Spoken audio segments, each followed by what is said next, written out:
back to WCV Jazz Vinyl. So we're getting to the end of the year and I'm finalizing sort of my year-end roundup videos that I like to do in terms of like top new music, top new reissues. And one reissue just kind of squeaked in last second that I thought I had to consider. And that's the Craft Recordings small batch series release of Bill Evans' Explorations. Now, remember, we live in an era where as soon as a high price limited series release comes out, another is surely around the corner.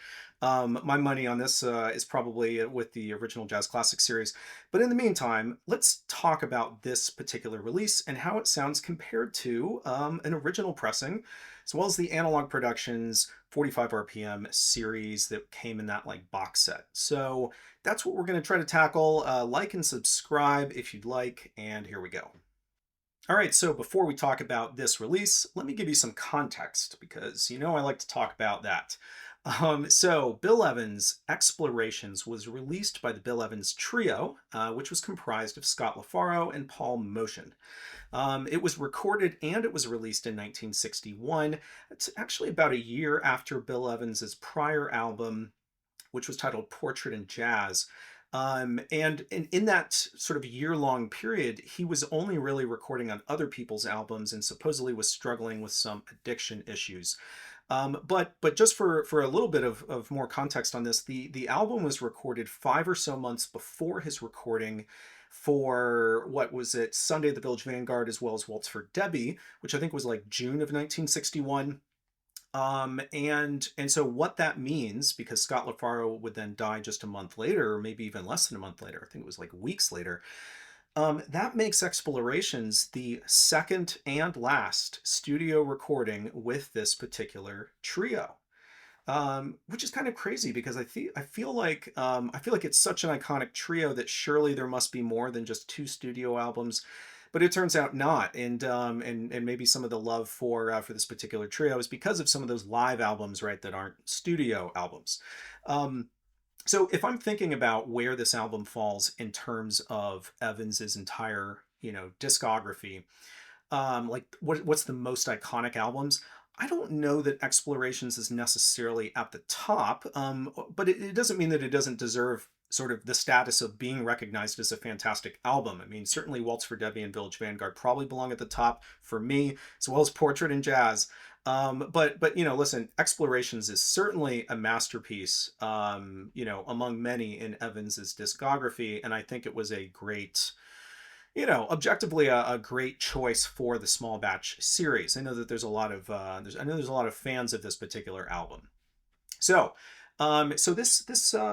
this Craft small batch series, I've talked about some of those releases in the past on my channel. Probably have done a few reviews on some of them. I want to say I did one for Miles Davis's Relaxin', but what is the small batch series? Well, it's a very it's at least positioned as a very limited run release. Although I do believe that they're still pressing. I'm trying to think. So this particular album, they pressed 2,500. I think some of the others they may have limited it a bit more, perhaps to 2,000 or so. But some of those releases are still for sale. You can still find them. Not the earliest ones; those went really quick, and there was a lot of sort of frustrated people who weren't able to pick up, say, that Yusef Lateef title, or maybe the Coltrane one. So speaking of, the titles in the series so far include Yusef Lateef's Eastern Sounds, Miles Davis's Relaxin', John Coltrane's Lush Life, what was it, Vince Guaraldi's Jazz Impressions of Black Orpheus, as well as Thelonious Monk's Brilliant Corners. Now, all of those titles are jazz that I just mentioned, but there is one that I didn't mention that came out very recently, and that was Isaac Hayes' Hot Buttered Soul. It's the first title in this series that wasn't of the jazz genre, which I think is going to keep us guessing in terms of what the next release might be.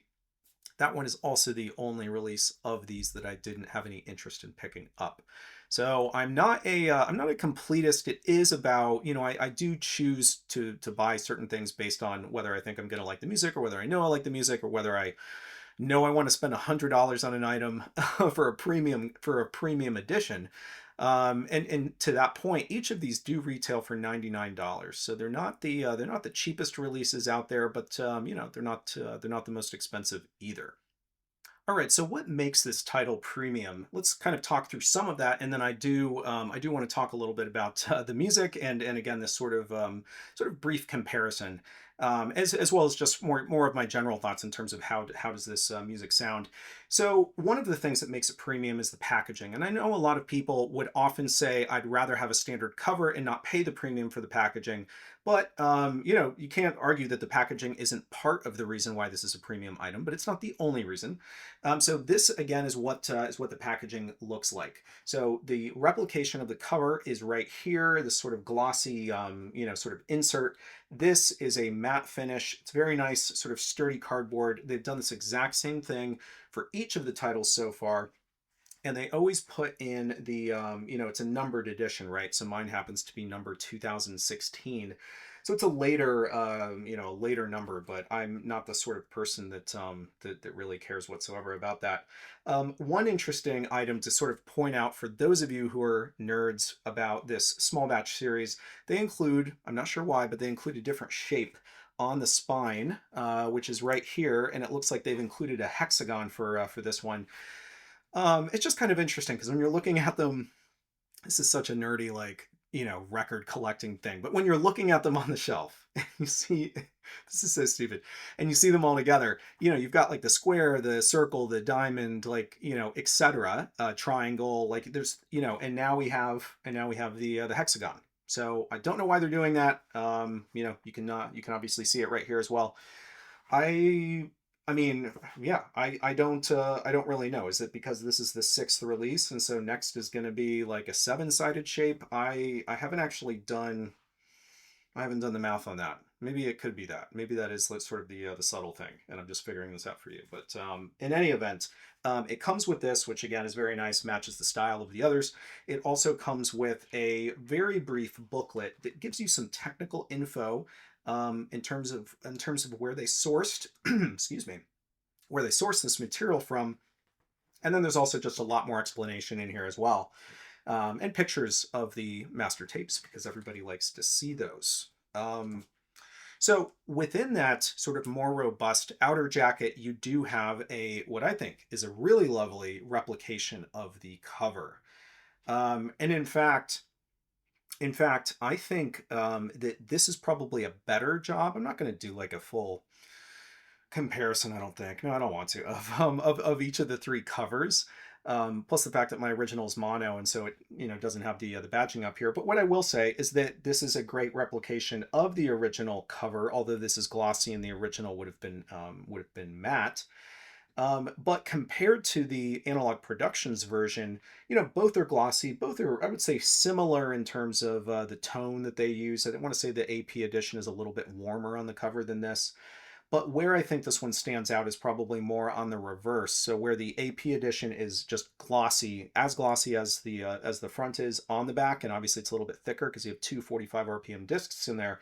This one feels to be more in the spirit, I think, of the you know, of the original cover. And yes, you're going to get the Craft Recordings you know, catalog number up there instead of the original, which is just something that Craft does for all of their releases. But otherwise, you know, this is just a very well done jacket. So other than the packaging, what makes this a premium item? Well, let's start with the fact that Bernie Grundman does the all analog mastering. The equipment he uses includes custom built tube gear. I'm not going to go into all the details, but I will provide a link to the to Craft Recordings website, and you can read some of that detail if you understand it better than I do. There's also what Craft calls their one-step plating process, which, if I understand it correctly, there's typically a three-step process in order to produce, you know, your standard title. And Craft has sort of truncated that into a one-step process, which theoretically means that you're closer to, you know, the sort of the source material than you would be if it was a three-step process. So the premium element is about, you know, it is about the packaging, it is about who's involved, and it is about the actual mastering and plating processes. So I know, you know, I think I said this up front. I know there's going to be folks who wish this was just included in the original Jazz Classics series because then it would come with a, you know, presumably come at a lower price point. But I mean, here's the thing. I'll say a couple things about that. One is that Evans is one of those artists who really brings the audiophiles to the table, who have money to spend on premium editions. And here's the other thing though. That doesn't mean that this isn't going to be included in another series as a like a standalone release in original jazz classics, perhaps in the near future. One of the things that I've noticed is that when you get some of these premium editions, right? Like you get, Analog Productions just put out their UHQR, right, of some of this Evans stuff, and then we find out that you can get it in the original Jazz Classics series as well. So I don't think that they're trying to lock away, such a amazing album by Bill Evans by limiting the release. There's certainly more than 2,500 fans of Bill Evans's work who would be willing to pony up the money. Rest assured that Craft Recordings is a company that would, I'm sure, like to make some money. And so even though this is coming out now, give it a year, and then there'll be an original Jazz Classics version of this. Is my guess, right? I don't know. I don't know any more than anybody else does, but that's just my guess. All right, let's talk about the music. And I am going to start with these other editions so that when I talk about the small batch series release, I can talk about it within the context of these other two editions. So the first one that I wanted to kind of show you here is my original mono. So again, I mentioned that the covers are the same. It's just that instead of that stereo badge up top, you've just got you have a sort of the mono catalog number in Riverside down here. Um, but anyway, this actually turns out to be a really great, I think, version to compare to, because even though it's mono, this particular mono edition, or this copy that I have, is in absolutely gorgeous shape. So I do have the ability to kind of like fully process the music, and I don't have to worry about any sort of extraneous noise, and hear how it really sounds compared to these other editions. So I bought this original mono at a shop that I actually don't think exists anymore, unfortunately. It was called Sound Gallery, and I lived in Austin, Texas for about 3 years, and I think I picked this up at Sound Gallery in 2015 or so. So, quick note, you used to be able to go in and either get like a cup of espresso or a shot of whiskey while you shot. And which was kind of fun. I mean, it was another reason to go in. They were mostly an equipment shop, but they also had, if they had vinyl, it was typically brand new releases. But they did get, like, just from time to time, they'd get a little bit of used records. The owner was a super cool guy, and one day I came in, and at this point he knew that I was interested in jazz. I came in and he had just gotten in a box, like a big moving box of jazz that included original pressings of each of Bill Evans's titles for Riverside, each of Chet Baker's titles for Riverside, and then some very early Miles on Prestige, including that sort of self-titled one, I think, that's like the green cover. And I bought them all. And he gave me a crazy good deal, especially by today's standards. And just each of those titles were in really, really nice shape. So yeah, so it turns out that it's a great pressing. There's no marks on it. It basically looks unplayed, although obviously I know that I've played it. So how does the original mono sound? Because obviously there's always lore around original mono, especially when you're talking about Bill Evans and the fact that it's trio. And here's the thing. I mean, it sounds gorgeous. It's a really, really nice pressing. I think because I'm used to audiophile pressings, I probably could point out a few things that I'd say, oh, this doesn't sound as distinct, like the drums aren't as crisp, or as distinct as you might hear from a modern pressing. But still, I would call this just a really nice presentation of the music. The trio is very well balanced, and even just from the experience of listening to this, and despite the fact that it's vintage, it continues to give me goosebumps. So there's certainly a lot to be said for an original pressing. I think what I like most of it may be, or most of all, may be the fact that it's mono. Um, I think that there's just something to that sort of central sound when it comes to a piano trio, having all the musicians. I mean, obviously the sound, being mirrored in both channels, rather than almost this like extra choice, right, of like who to mic and where to put it, like that kind of thing. So I don't know. I mean, I'm not this way with every record, certainly, but I have noticed that for some of Bill Evans's titles, I tend to prefer the mono. And that does change though, because even trio recordings for Verve, I want to say that I prefer stereo. So in any event, what I'm saying is love the mono. Is it an audio? Does it sound like a modern audiophile pressing? No, because it's not. And it doesn't. It's not going to have that absolutely sort of quiet background. There is going to be something in the background that's a little bit of a call it a noise floor. But it's still just a very quiet recording, and there's still a lot of nuance, and again, still a lot to love with an original pressing. All right, so this Analog Productions pressing is what I put on next, and again, you can kind of, well, maybe you can't see, but the back I mentioned was super laminated and thicker because there's two 45 RPM discs in here, and this is a stereo, so this is call it closer to what this Craft Small Batch Edition is. If you're asking why I have this and why I got the small batch, well, I wanted the small batch, and this came in the box set, the Analog Productions box set, so I have this. Who knows? At some point, I may have to ditch that box set as I get some of these other copies, but that remains to be seen. So when listening to this, just immediately on the opening track Israel, I noticed the crispness of the drums that I would expect from a modern audiophile pressing. I would say that there's a lot more dynamics to Paul Motion's brushwork, and with the stereo soundstage on this, and again, especially in comparison to the mono that I just listened to before, there just feels like there's a lot more nuance that's coming across from each of the musicians in this pressing.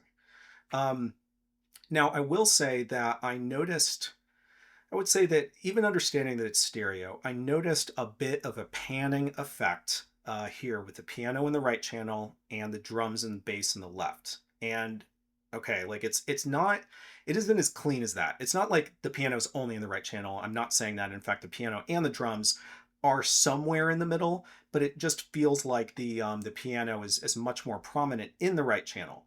Um, and I just think that to some degree, it was a little bit distracting. And then it became a little bit more distracting because there's this like ping pong effect. So again, this sort of, back and forth kind of effect. At a moment on that track Israel where it's like a drum solo and the hi-hat, every other hit is sounding in like, one channel or the other. So it goes like left, right, left, right. And it was just a really weird kind of moment that was, I mean, here's the thing. If I'm listening to an audiophile version, I'm going to pay attention to some of these details. And maybe I wouldn't have noticed it as much if I wasn't paying as close attention and I didn't have it as turned up as I did.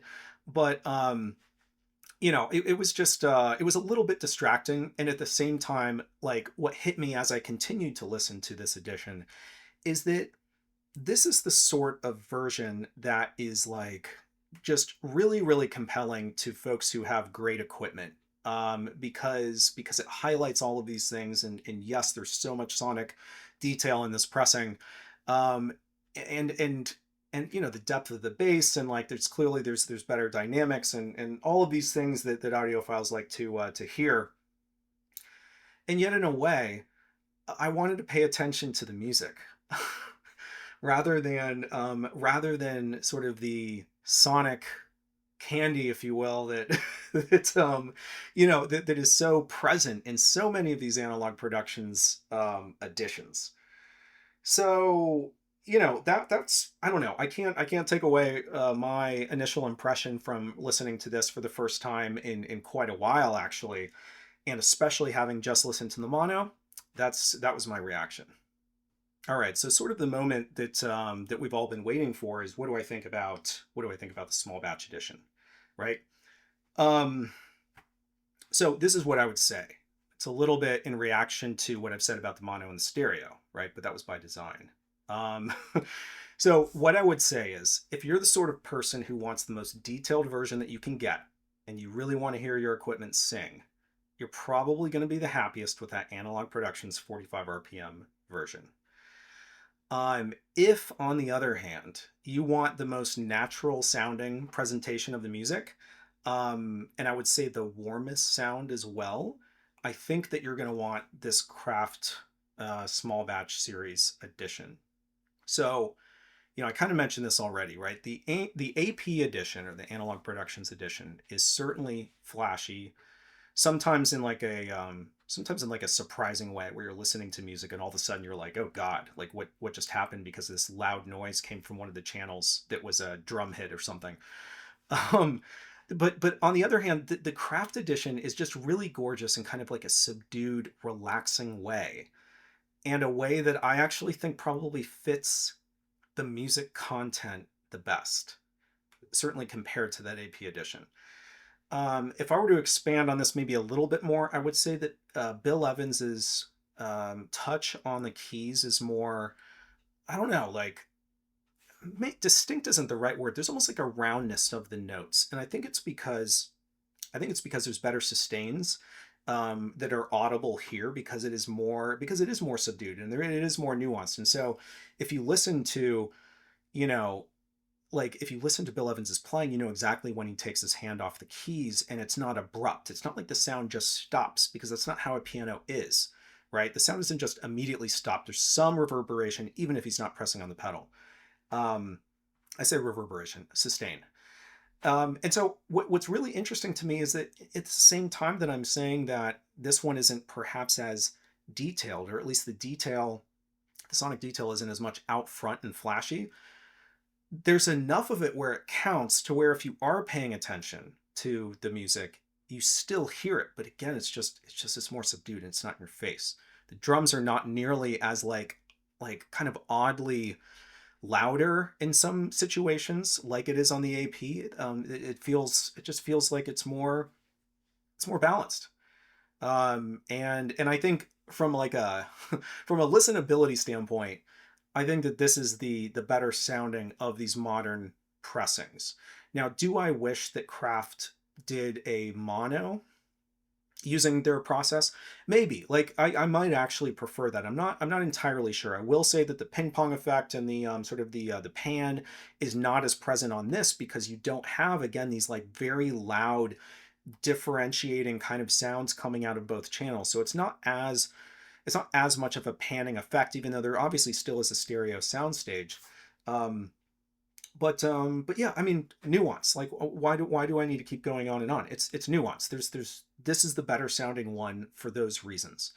At least for me. If what you're listening for is is none of this, is none of this audiophile stuff, and what you want to hear is the music presented the best, I think it's this version.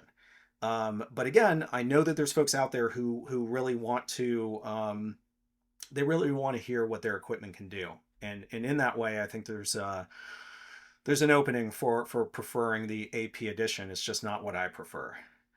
Um, so I feel like this is a little bit. I feel like this keeps happening to me. I spent all this money on this AP box set, and then when other outfits reissue some of these titles, I end up preferring those other versions. So maybe the joke's on me for buying that expensive box set. Obviously, I've been enjoying it in the meantime, and there still are other titles that are in there that probably aren't going to be put out in Craft's small batch series or original jazz classics for quite some time. So we can't say that it's all a waste.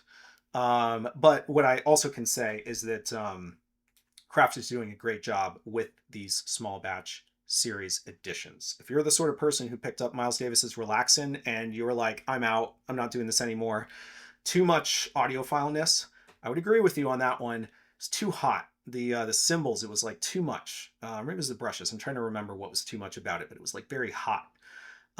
This is not that. This is more nuanced, and it's beautiful, and I'm quite happy with this edition. So hopefully, I don't know, hopefully that's enough detail for you to, I don't know, make a decision or disagree with me, if you ended up buying a copy. So I guess I'm going to just leave it at that, but I'm a big fan. Is it possible this is going to show up in my forthcoming video about the best reissues of 2024? Yes, it's very possible. So look out for that. And until then, I'll see you next time.